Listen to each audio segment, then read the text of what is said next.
So if you've been keeping up with Roblox lately, you would know that we have the games event currently going on. And while there's a lot of drama behind it, I wanted to make this guide today and tips and tricks video on pretty much the easiest way to actually get this event done. And if you're like me, you're probably wanting to finish this event before you have to go back to school. So today I'm going to be showing you guys 4 tips and tricks on how to get this event done really quickly. If you follow all these tips and tricks and do them optimally, you can probably get the event done in a couple hours to around 3 to 4 hours. For reference, I hadn't actually started on the event till today, and I was able to complete it in around 3 hours. With that being said though, no more wasting time, let's go ahead and let's get into it. Now the first tip to actually do this event quickly, and probably the tip you've heard the most, is to do easy games. Now of course, with having different people, everyone's going to have their different opinion on what the easiest games are. But for me, the easiest games was Keys, Eat the World, Adopt Me, Pacer Test, Arm Wrestle Simulator, and Race Clicker. I also did Sonic Speed Simulator, but since I played the game before, I'm pretty sure it actually made it easier for me to do the quest. With that being said though, if you do want another easy game, I would recommend doing Pull a Sword. I do want to warn you guys though, I did this game after I got all of the items in this event and I actually completed it,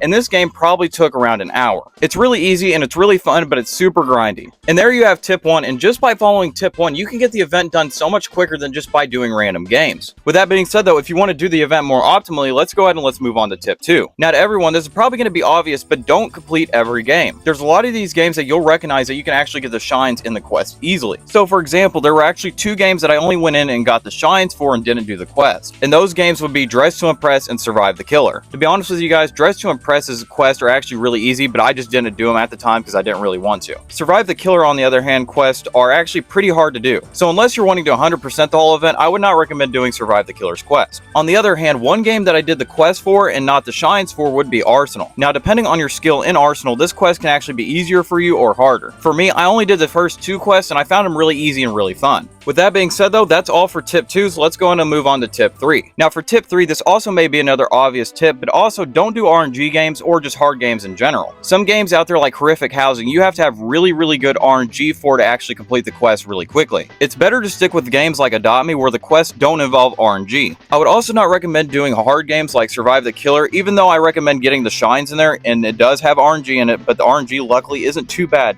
Anyways, I would not recommend doing it for the quest because some of them you do have to have a friend for, and that can make it really difficult. And now for the last tip I'm going to give you guys, make sure to do the quests in the hub whenever you get a chance. Some of the quests like the archery challenge are going to take time because you're actually going to have to get some of the gears to actually do them. With that being said though, when you have enough shines and you can actually do the quests, make sure to do them because they can give you coins that can help you get to the goal a lot quicker. And if you make sure to do all of the quests that don't even take anything but a couple of minutes, you can actually complete the event without having to do an extra game. If you follow all the tips in this video and try to do these games in this event optimally, I bet you can get this done in like a couple hours or the 3 to 4 hours if you're a bit slower. If you guys did enjoy this video though, or found it informative, make sure that subscribe button. And hey, since you watched this video all the way through, I'm sure that you'll enjoy this video on screen now. Anyways, thank you guys so much for watching, and I will see you guys in the next video. See you later, Sam fam.